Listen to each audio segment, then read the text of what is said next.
اور آپ کے لیے ایک اور خوشخبری بھی ہے آپ سب کے لیے، اور وہ خوشخبری حدیث میں آتی ہے کہ if Allah intends good for someone then he afflicts him with trials، صحیح بخاری۔ اگر اللہ رب العالمین کسی کو پسند کر لیتے ہیں، کسی سے محبت کرتے ہیں، تو اللہ تعالیٰ اس کی طرف ٹرائلز کو بھیجتے ہیں، ٹیسٹ کو بھیجتے ہیں، اسے ٹرائی کرتے ہیں، اس کا امتحان لیتے ہیں، کیونکہ سولجر کی ٹریننگ اور ہے اور کمانڈر کی ٹریننگ اور ہے۔ اب کیا کر رہے ہیں؟ ٹیسٹ اور ٹرائل جب آ رہے ہیں اور اتنی زیادہ مشکلات سے ہم گھرے ہوئے ہیں، کرنا یہ ہے کہ زندگی چونکہ ایک کامبیٹ ہے، اور اب چونکہ ہم آ چکے ہیں اس زندگی میں، اب ہم یہاں کا حصہ ہیں، یہاں سے نکل تو نہیں سکتے۔ اب وہ کامبیٹ، وہ لڑائی لڑنے کے لیے آپ کے پاس کچھ ہتھیار ہونے چاہیے۔ وہ ہتھیار کیا ہونے چاہیے جس سے آپ ایک مجاہد بنیں گے، کمانڈر بنیں گے، اپنی فیئرز کا، اپنی مشکلات کا سامنا کریں گے، آپ میں وہ سکت آئے گی۔ اسی پہ انشاءاللہ ہم بات کریں گے، اور میں نے 5 ویپنز ڈیفائن کیے ہیں، 5 ہتھیار میں آپ کو دوں گا انشاءاللہ اس ورکشاپ میں، جب تک ٹائم ہمارا ختم ہوتا ہے۔ اور at the end of this workshop آپ دیکھیں گے کہ you are a changed personality, اگر آپ وہ ہتھیار لے لیں، ان کو اپلائی کر لیں زندگی میں۔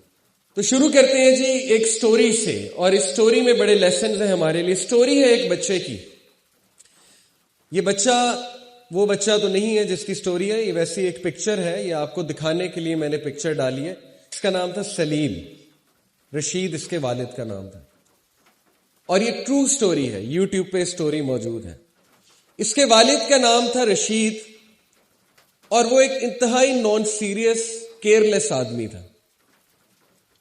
ہوا کچھ ایسے کہ اس کی وائف پریگننٹ تھی، اور اسے بار بار کالز آ رہی تھی کہ آ جاؤ، آپ کی وائف کی طبیعت خراب ہو رہی ہے۔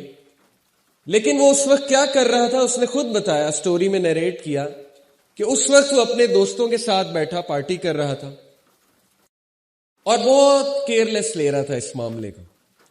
پھر اسے جو آخری کال آئی وہ یہ تھی کہ اب آپ کی وائف بہت ڈینجر میں ہے، ہم اسے ہاسپٹل لے جا چکے ہیں، آپ آ جائیں، آپ کو آنا چاہیے۔ بہرحال وہ اکتا کر اٹھا، اس کا دل نہیں تھا، دوستوں سے اٹھے، ہنسی مذاق چل رہا تھا، وہ اٹھ کر جا رہا تھا تو راستے میں ایک بلائنڈ فقیر آیا، ایک اندھا فقیر آیا، اور شرارت سوجی اس بندے کو، بڑا شرارتی تھا، ہنسانے کا بڑا دل کرتا تھا، لوگوں کو بہت ہنساتا تھا۔ اس نے کیا کیا کہ فقیر کو ٹانگ اڑائی، فقیر گر گیا۔ اب جب فقیر گرا تو اس کے دوست ہنسنے لگ گئے، وہ بھی ہنسنے لگ گیا، اور یہ کر کے وہ آگے چلا گیا۔ فقیر اندھا تھا۔ جب وہ ہاسپٹل پہنچا تو اس کو ایک خبر ملی کہ اللہ نے آپ کو بیٹا دیا ہے۔ بڑا خوش ہوا، لیکن ڈاکٹرز کا چہرہ ذرا اترا تھا، گھبراہٹ تھی ڈاکٹرز کے چہرے پہ۔ تو ڈاکٹرز نے کہا اللہ نے آپ کو بیٹا تو دیا ہے، لیکن انفارچونیٹلی وہ دیکھ نہیں سکتا، وہ بلائنڈ ہے بائی برتھ۔ تو رشید کہتا ہے کہ جب ڈاکٹر نے مجھے یہ نیوز سنائی کہ میرا پہلا بیٹا، اس کا پہلا بیٹا تھا، وہ پیدا ہوا لیکن بلائنڈ، تو مجھے ایسے لگا جیسے کسی نے بہت بڑا پہاڑ میرے سر پہ گرا دیا، اور مجھے ایسے لگا کہ بس ابھی زمین کھلے، میں اس میں دھنس جاؤں، دفن ہو جاؤں، اور مجھے موت آ جائے۔ پھر ایک اور بات اسے پتہ لگی آگے جا کر کہ یہ تو کرپلڈ بھی ہے، چل بھی صحیح سے نہیں سکتا، یعنی دو پرابلمز، ایک تو بلائنڈ، اوپر سے کرپلڈ۔ تو اس نے کہا جی کہ اس بچے سے میں نفرت شروع کر دی، اس بچے کو میں نے بوجھ اور پنشمنٹ سمجھنا شروع کر دیا۔ کس چیز کی پنشمنٹ؟ اللہ سے میں نے دشمنی لگا لی کہ میں نے اس چونکہ بلائنڈ فقیر کو ٹانگ اڑائی تھی، تو مجھے اللہ نے سزا دینے کے لیے بچہ بھی بلائنڈ دیا۔ اب اس نے اس بچے کو زحمت تصور کیا، ایک بہت بڑا بوجھ تصور کیا، لیکن اس کی والدہ بچے سے اتنی محبت کرتی تھی۔ والدہ کا دل بہت نرم ہوتا ہے، اس کی والدہ اس کی تربیت بھی کرتی تھی۔ باپ بالکل سیلفش تھا، باپ دور دور رہتا تھا، باپ کو کوئی خبر بھی نہیں ہوتی تھی اس کی زندگی میں کیا چل رہا ہے۔ اللہ نے اس شخص کو 2 اور بیٹے دیے، ان سے وہ بہت محبت کرتا تھا، لیکن سلیم سے وہ محبت نہیں کرتا، کیونکہ سلیم اس کے نزدیک ایک بوجھ تھا۔ ہوا یہ کہ ایک دن وہ شخص بیٹھا ہوا تھا گھر میں، تو سلیم اس کے پاس آیا، اور سلیم نے اسے کہا کہ بابا چلیں آج مسجد چلتے ہیں۔ تو وہ شخص اتنا حیران ہوا رشید، اس نے کہا کہ تمہیں مسجد کا کیسے پتا ہے؟ تو اس نے کہا کہ مجھے 1-2 بار میری والدہ لے کر گئی ہیں اور مجھے راستہ بھی پتا ہے. یہ جو بلائنڈ لوگ ہوتے ہیں ان کی سکس سینس اور ڈائریکشنل سینس بڑی زبردست ہوتی ہے. خیر وہ اتنا حیران ہوا، اس نے کہا اچھا چلو. بچہ ول یو بلیو اٹ کہ اس کو مسجد لے کر گیا، لڑکھڑا کے بیساکھیوں پہ چل نہیں سکتا تھا بیچارہ. اور وہ اتنا حیران ہوا کہ یہ بچہ نہ دیکھ سکتا ہے نہ چل سکتا ہے صحیح سے، یہ بچہ مجھے مسجد لے کر جا رہا ہے. کہ ہوا ایسے کہ جب وہ مسجد میں پہنچا رشید اپنے بیٹے سلیم کے ساتھ، تو سلیم نے کہا کہ بابا قرآن مجید لے کر آئے، میں آپ کو سورہ کہف سناتا ہوں. تو رشید اور حیران ہوا، کہتا کہ کیا مطلب، تمہیں قرآن کیسے آتا ہے؟ تو سلیم نے کہا کہ میری والدہ شاید آپ کو پتہ نہیں ہے مجھے قرآن حفظ کرا رہی ہیں، اور انہوں نے مجھے سورہ کہف کچھ حفظ کرائی ہے. اب یہ والدہ کی محبت تھی کہ بلائنڈ ہونے کے باوجود بچے کو قرآن حفظ کرایا جا رہا ہے. تو رشید قرآن لے کر آیا اور اس نے سورہ کہف کھولی اور بچہ سورہ کہف پڑھنا شروع کیا. وہ پڑھتا گیا اور والد کے آنکھوں سے زور و قطار آنسو نکلتے گئے.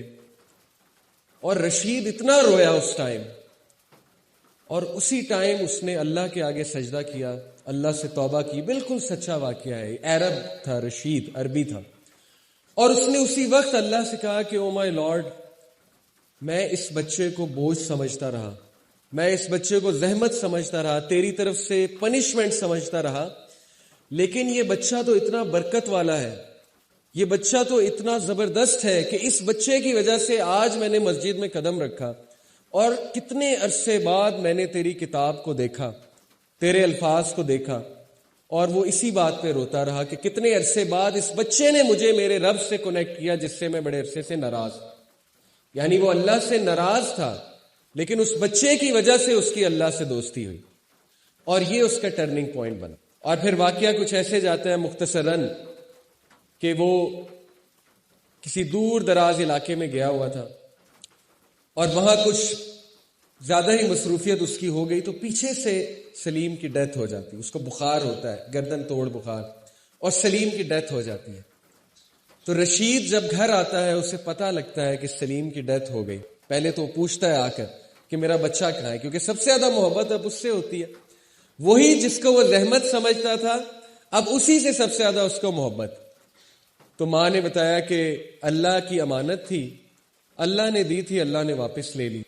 تو رشید اتنا روتا ہے، لیکن پھر ایک جملہ کہتا ہے کہ اے میرے رب مجھے سمجھ آ گیا. جب تک اس مشکل کا، اس بچے کا ایک مقصد تھا میری زندگی میں، وہ رہا، اور جب وہ مقصد پورا ہوا تو آپ نے اس بچے کو اپنے پاس بلا لیا.